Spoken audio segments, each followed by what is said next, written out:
Fried dal are వేయించిన పప్పు చేయడానికి కావాల్సిన ఇంగ్రీడియంట్స్ మెన్షన్ చేశాను చూడండి. స్టవ్ వెలిగించి కుక్కర్ వేడయ్యాక ఆయిల్, పోపు దినుసులు, కరివేపాకు, ముందే కడిగి పెట్టుకున్న 1 కప్పు పప్పు యాడ్ చేసి బాగా ఫ్రై చేయండి. సో పోపు దినుసులు అంటే నేను ఆవాలు, ఉద్దిపప్పు, శనగపప్పు, జీలకర్ర యాడ్ చేస్తాను.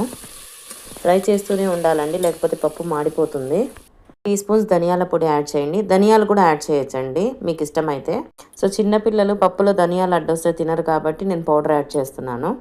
1 టీ స్పూన్ మెంతులు యాడ్ చేయండి. 15 నుంచి 20 ఎండుమిరపకాయలు యాడ్ చేయండి. మీరు కారము కొంచెం ఎక్కువ ఇష్టపడితే ఇంకా కొంచెం ఎక్కువ యాడ్ చేయండి. 1/2 టీ స్పూన్ పసుపు యాడ్ చేయండి. ఈ పప్పు కొంచెం కారం ఉంటే బాగుంటుంది. 1 టీ స్పూన్ ఇంగువ యాడ్ చేయండి. ఇప్పుడు వేసుకున్న ఇంగ్రీడియంట్స్ మాడకుండా ఫ్రై చేయండి బాగా. నేను ఆయిల్ కొంచెం తక్కువ వేసానండి, మీరు కావాలంటే కొంచెం యాడ్ చేసుకోండి. ఒక 15 వెల్లుల్లి రెబ్బలు యాడ్ చేయండి.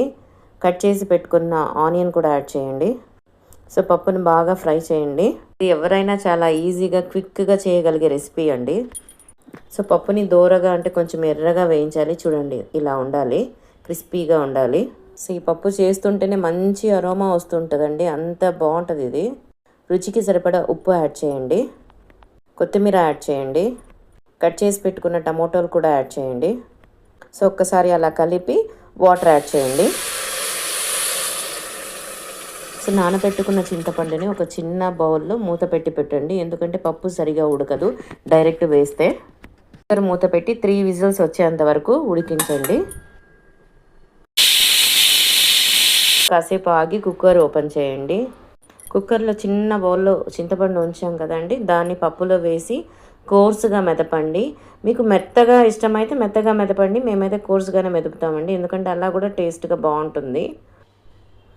సో ఈ పప్పుని మెదిపి డైరెక్ట్ ఇక సర్వ్ చేసుకోవడం అండి. ఇంకా పోపు అలాంటివి ఏం పెట్టాల్సిన అవసరం లేదు, ఇంకా డైరెక్ట్ సర్వింగే.